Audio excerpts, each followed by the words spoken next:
Okay, we're live online, and we're going to go ahead and just burn through this tonight because tonight is Jennifer's anniversary. Congratulations.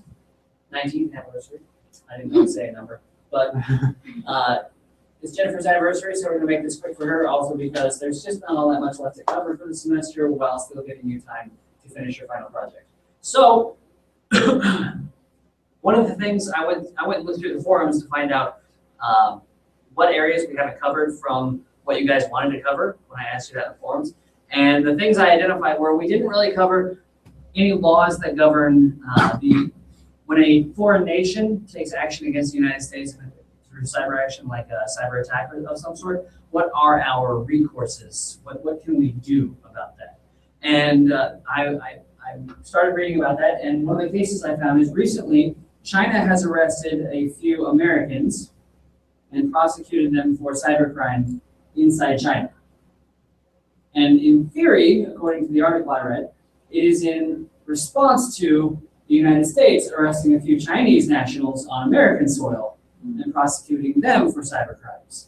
And so what we have is we have not so much a set of laws that allow us to prosecute and pursue foreign nation state-sponsored actors across national borders, so much as we have an unwritten agreement, a standing between nations, that a little bit of normal espionage, if you will, everybody plays the spy game, right? Everybody does. And it's only when we get caught that people actually care about it.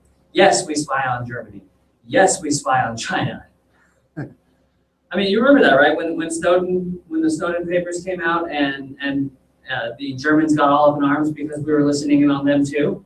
Well, duh, they're doing it to us as well, if they can. Yes, I mean, you keep your enemies close, and your friends close, and your enemies closer. So we listen harder to the Chinese than we do the Germans, but you still listen. You still listen, because what happens when the Chinese co-opt a German foreign national and you weren't listening in Germany? You still have to listen. So there's this kind of unwritten rule. There isn't actually a law. There are espionage acts about what we do when we catch a spy. There are international treaties that govern interactions on various levels, and there's international law that govern warfare, but none of those actually address cyber warfare, cyber espionage, or any of those things. So any of you who have not yet found a topic, this is a hotbed issue of what kind of laws are out there.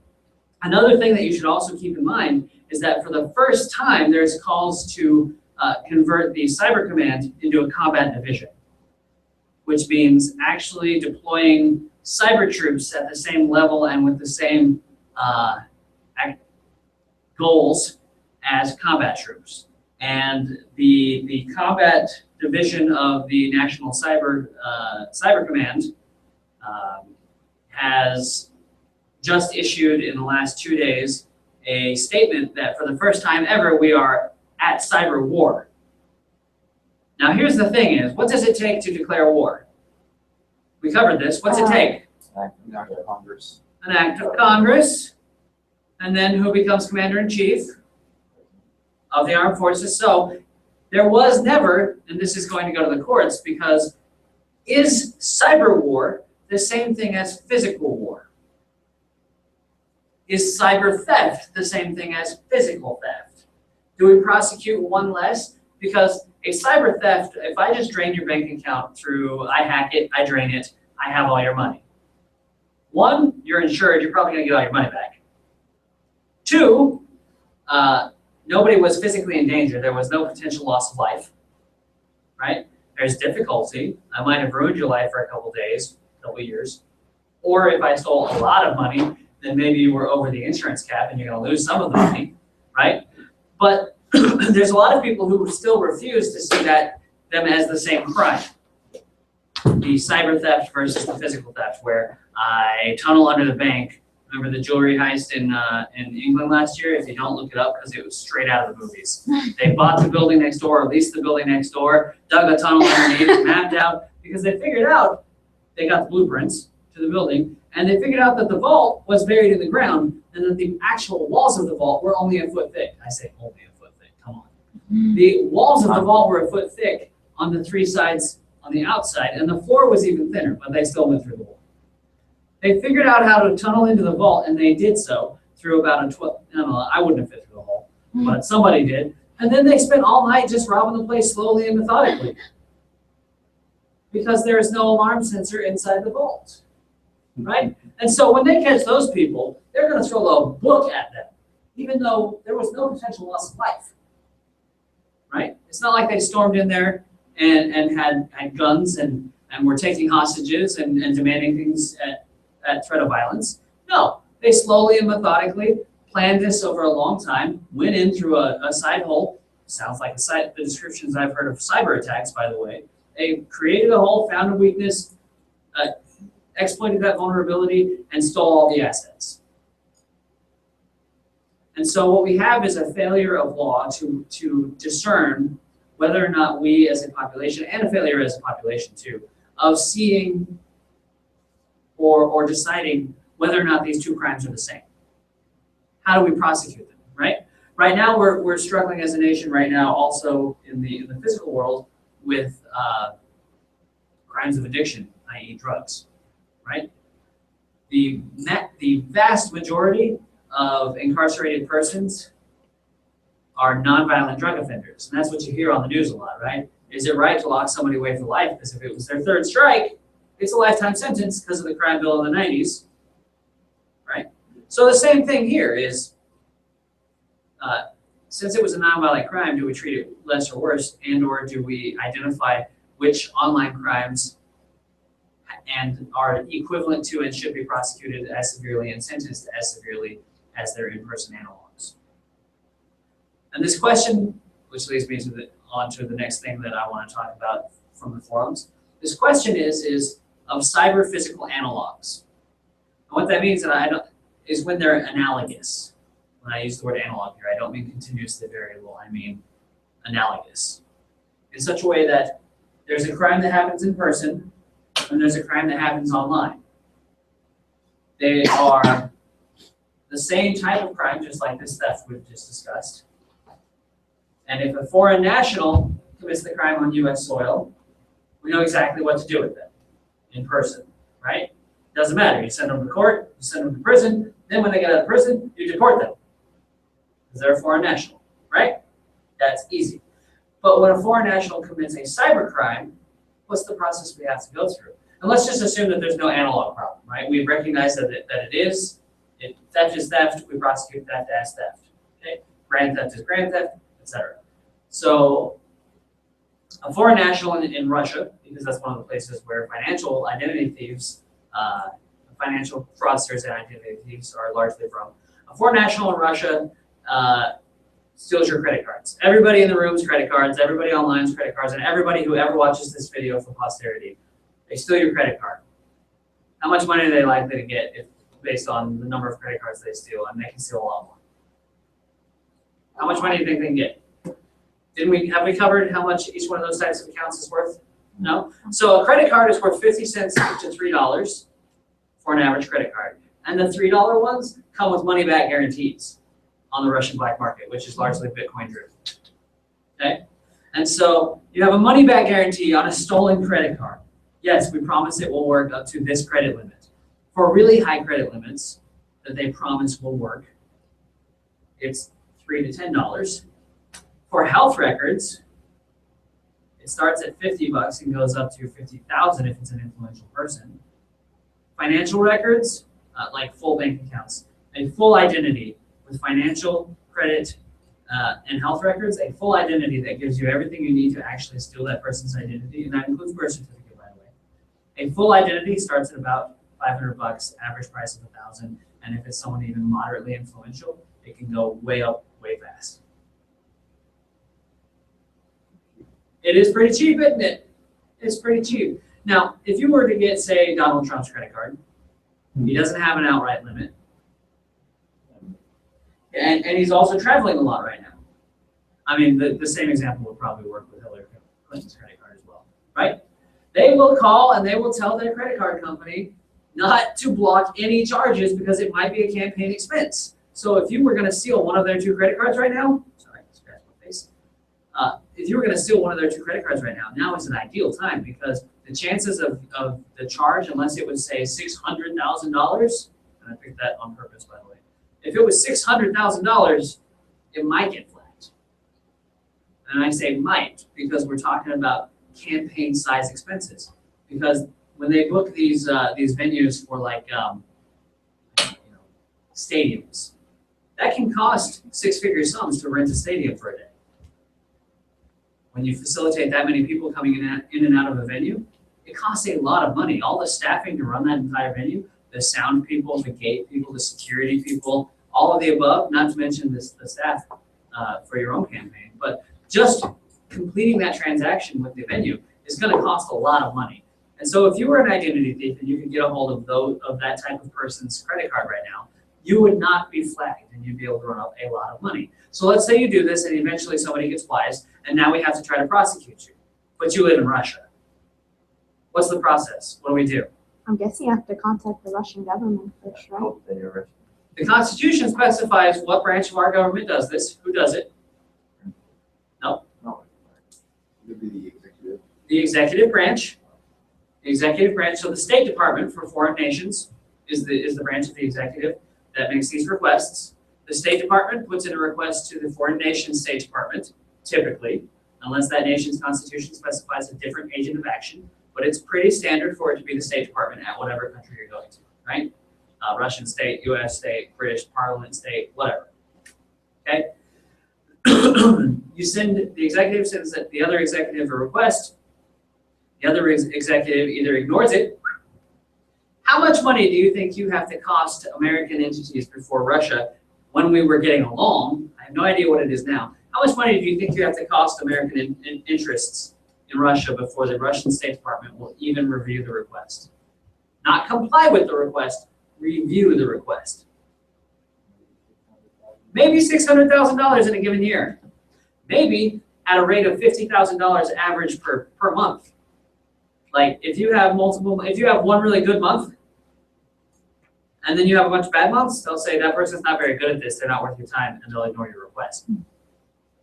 So there's a level of profligacy that has to be exceeded before they're worth the Russian State Department's time. And they typically, unless the Russian national has embezzled more than $3 million in a given fiscal year, will not even remotely comply.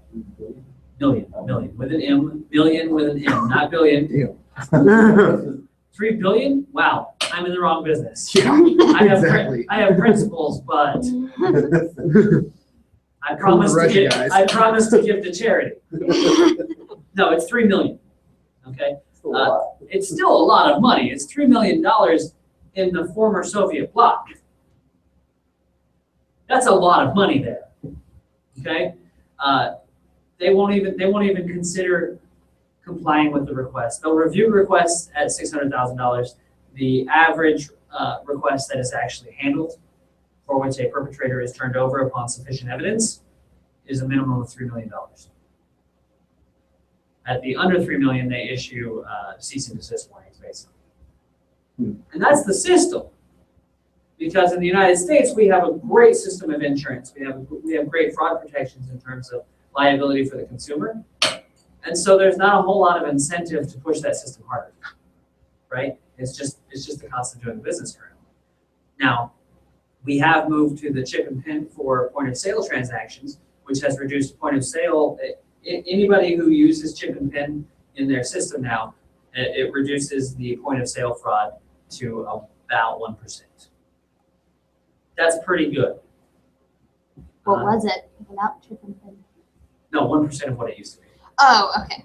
Yeah, so a 99% reduction in point of sale fraud when the chip is used. It's a lot.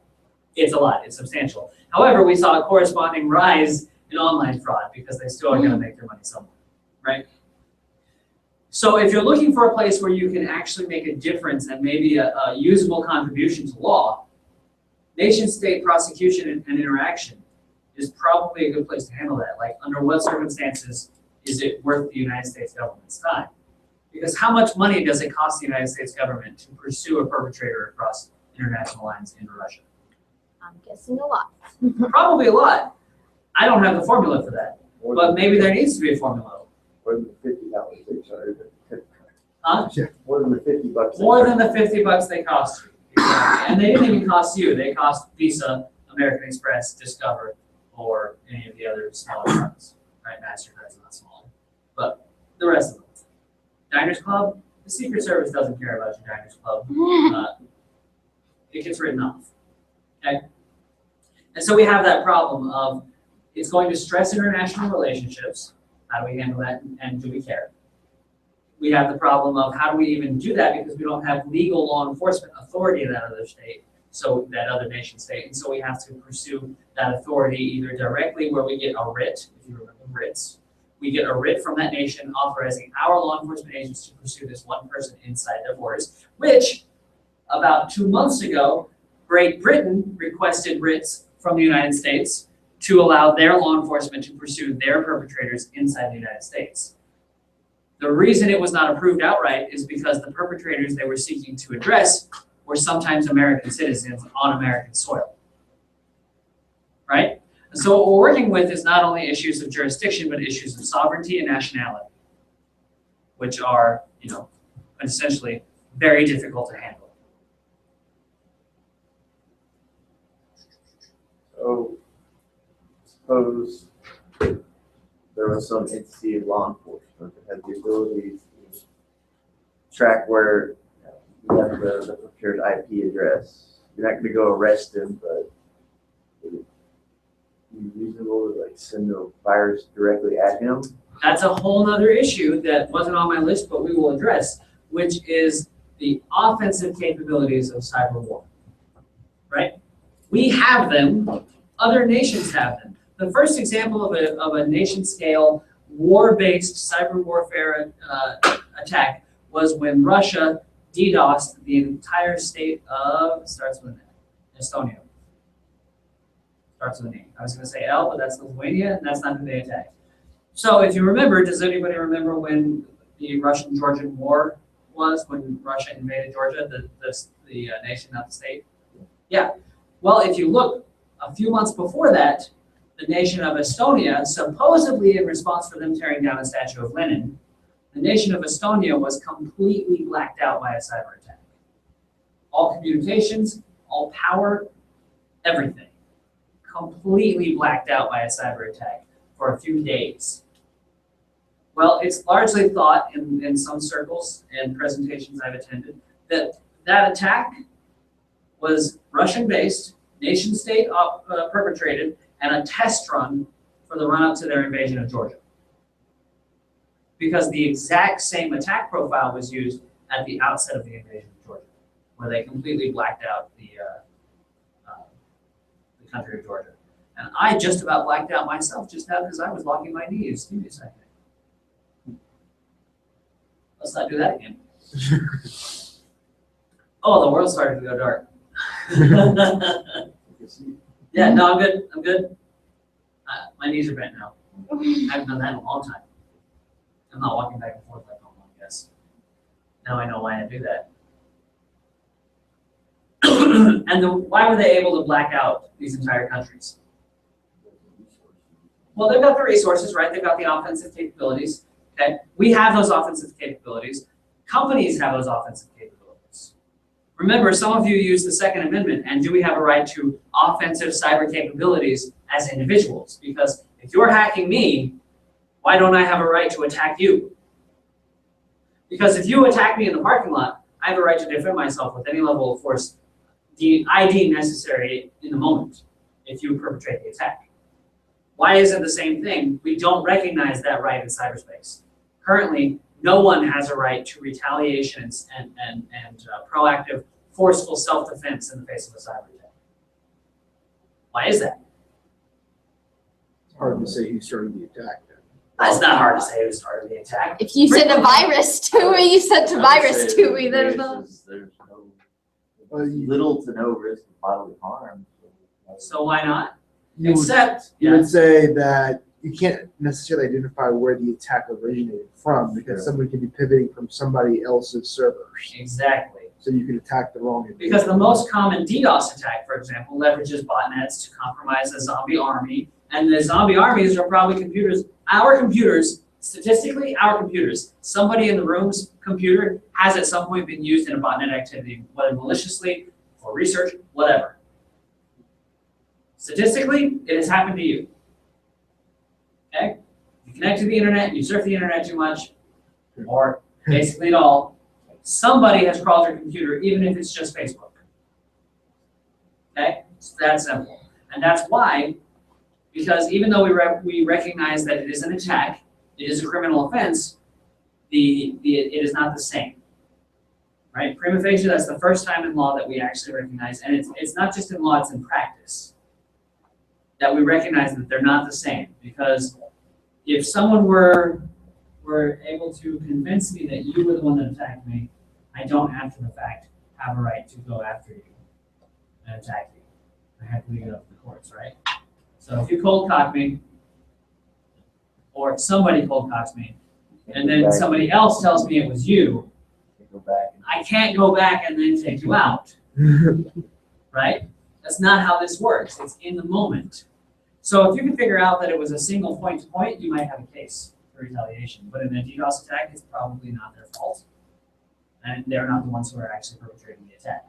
And so cyber gets muddy fast when we're talking about cyber physical analogs and how to understand these crimes, which is why we're going to have new understandings, which is why I ask you to craft laws, so that we can start working towards that new understanding. Because as you are working through picking your law, designing your law, the goal of the assignment is not just that maybe we make a difference, it's also that you recognize this changing landscape and the need for additional clarification. Right? The other reason these attacks worked in such a way that they were able to actually physically black out the country, literally, not figuratively, is because of something called ICS/SCADA, which is Industrial Control Systems and Supervisory Control and Data Acquisition Systems, which are all of the cyber systems connected to real physical things. In the places where we typically think of these things, they are power distribution, right? Power generation, traffic lights, communication hubs, internet backbones, refineries, water treatment plants. Did anybody see the story where the water treatment plant controls were compromised just a few weeks ago? Did you? No? Okay, cool. I can teach you something else today. Just a couple weeks ago, some hackers were perusing through some systems, and luckily they were not malicious. They were just saying, what's out there? And they found a water treatment plant wide open. And this water treatment plant has chlorine tanks with blow-off valves that can dump it into the water and can dump it into the air. A chlorine gas bomb with no password protection in the middle of a highly populated area. Look it up, it's fun. Hey, this is an issue. Yes, and they publicized it so that awareness could be brought. Now, Now, we have in the past, we have found things, we've identified issues with, with a medical device company. One of my personal research projects that I had supervised with some alums, who you know, they identified a wide open breach in a medical device company. And we disclosed it to the medical device company, and they claimed that they couldn't see anything that we saw. And it disappeared the next week. Sure did, disappeared the next week. We're like, we're pretty sure we don't see what you see. Okay, you're full of it, but I'm gonna check back next week, and if it's still there, I'm gonna go public. It was not there. They closed it, okay? But what this is these are connected systems, and there's no rules, no standards, and no way in some cases to have cybersecurity implemented, even though these systems are connected to the internet and run our country, our critical infrastructure. If you also want to search the news for a case, the power plant in December in the Ukraine, the power distribution network, the Ukraine was blacked out by a cyber attack. They compromised only three HMIs, which stands for human machine interfaces, across the grid. But when you take out, and those human machine interfaces had access to the control systems that could shut off breakers. The breakers that they compromised were at strategic points to cause what's called a cascading failure, which is when you overload the system by strategically cutting things off to load the breaker. And eventually it just shuts down, okay? And that's what happened in the Ukraine. Nobody knows where the attack came from. geographically, nation state-wise. People are screaming Russia, but who knows? It could be China. It could have been us. You never know. Stuxnet is another example of an offensive warfare capability. That was us. And for a long, long, long time, it was not admitted to.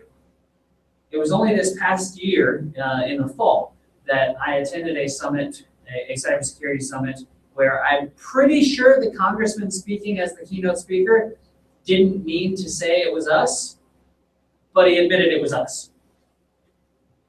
Okay, so there it is, YouTube. It was us, Stuxnet was us, and that is an offensive cyber capability targeted at a specific piece of ICS equipment, industrial control systems. Remember, that's what it stands for, industrial control systems. It's very important. It's going to help your news feed a lot, especially with regards to cyber law and cyber attacks. It's a very hot button issue right now. But it targeted a specific piece of ICS that runs nuclear centrifuges to weaponize uranium and plutonium. Or enrich. I'm sorry, I shouldn't use the word weaponize because weaponize means moving it into a bomb shape or form. Enriched to weapons grade is what it was used for. And the compromise that Stuxnet introduced was it showed all good on the control panel and was inducing vibration in these giant centrifuges. And these giant centrifuges don't handle vibration well, and they kind of shatter at very high speeds and with lots of kinetic force. And if you want to know what that's like, what kind of force we're talking about, go watch the Mythbusters video on shattering a CD through rotation. And then spool that up to a steel container, a drum, that's about 12 feet wide and weighs multiple tons, spinning at the same speed and detonating. Okay? So just for your example, that's a good reference. Go check out the Mythbusters video on breaking a CD through rotation, over rotation, speed-wise. You can also check out the Project Aurora. Project Aurora? It's they basically overdrove a emergency generator. Oh, yeah. and That was the caused the Department of Homeland generator Security. to explode. Yes. Through nothing but compromising a digital system. Nobody was in the room. Nobody touched anything. Nobody damaged anything. They used the computer system to overspin $1 million generator that our taxpayer money bought, by the way. Mhm. They overspun $1 million generator and blew it up without ever touching it. A power plant grade generator. Okay. There are virtually no laws and no standards, no regulations built around this. There's lots of, the Department of Energy has standards around nuclear power plant security, physical security, some information security, air gapping systems, right? But in general, the power grid, there's no standard, there's no law, there's no regulation about how to protect it from a cyber attack.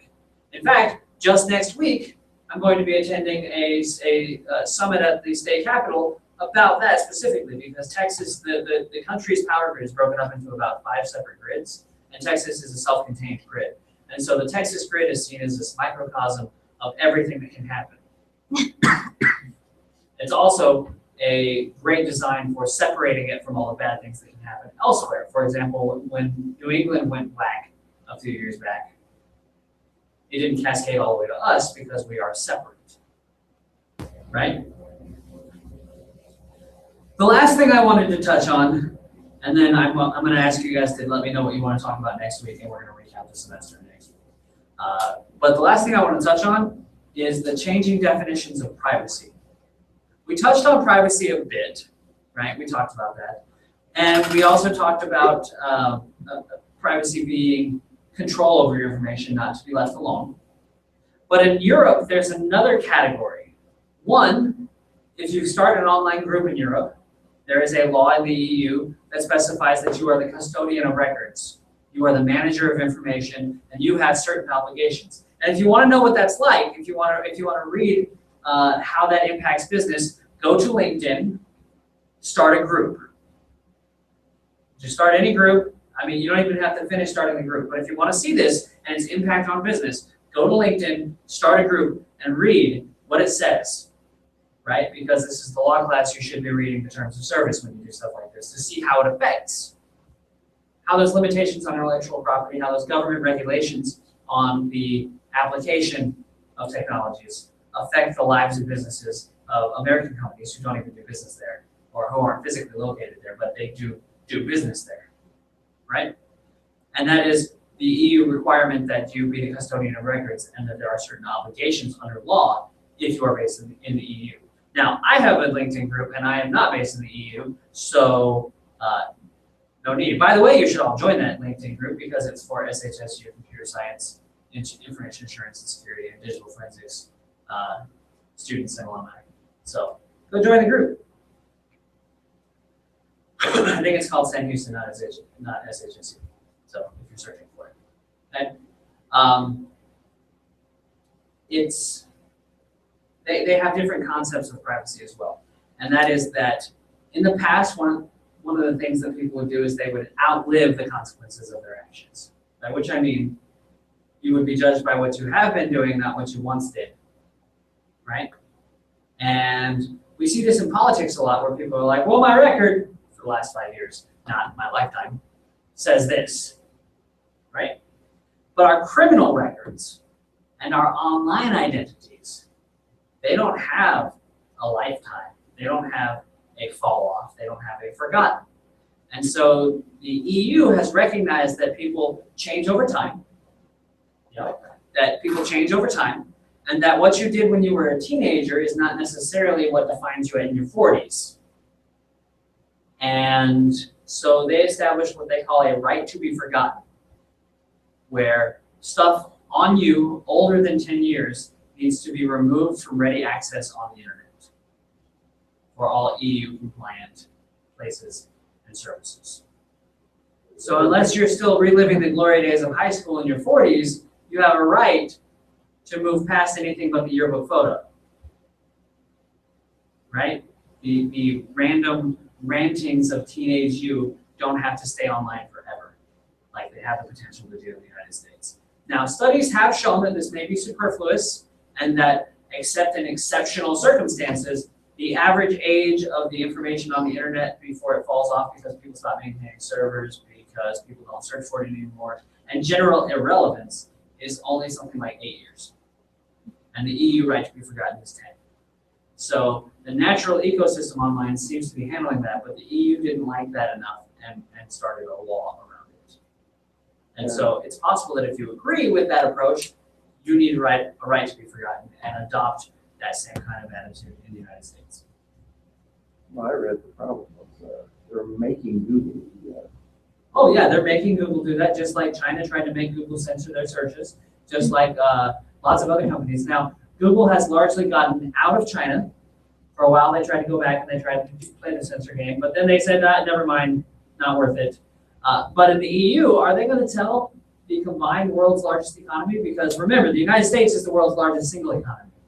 But the EU, when treated as a nation, as an economic force, which it is an economic force, that's the entire purpose of the EU, is a unified currency for strengthening economies. When it's seen as a combined economy and one unit, they are the largest economy in the world by far. And so Google, while they will tell China, sorry, we're not going to play that game, they're not going to do that to the EU. And so they're going to play along with the right to be forgotten. They absolutely are, you're right. And that is problematic. And if we were to enact something like that here in the United States, do we even have the authority? Because arguably, there's a First Amendment case for saying whatever you want, no matter how old it is, right? There's probably a lot of them. There's probably a lot. But there's also the conflicting right to privacy as recognized in Griswold, which you guys have all read, right? Okay. I wanted to make sure that these issues were brought up and considered. Like I said, I promised to make it fast tonight. I wanted to make sure that these issues were brought up and considered because they are some potentially very, very fertile grounds for formulating your new law, for figuring out what you intend to legislate. And I wanted to make sure that we didn't skip out on anybody. I don't have cases for you, darn. Unless you just really want to brief some cases, in which case I'll go find a couple. It doesn't take very long. Or have you find them, I didn't think so.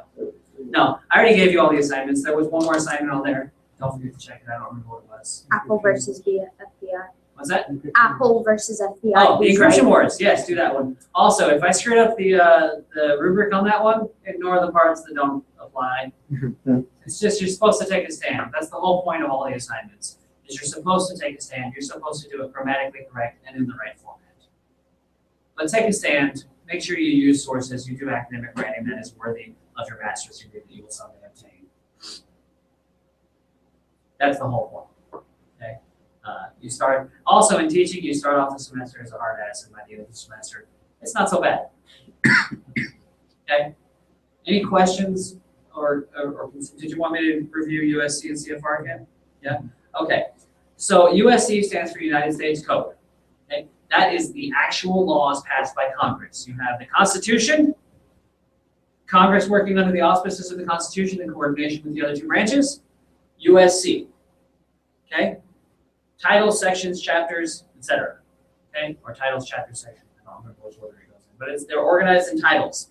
There are more titles in the USC than there are titles in the CFR. Okay? That's because not every title demands a CFR.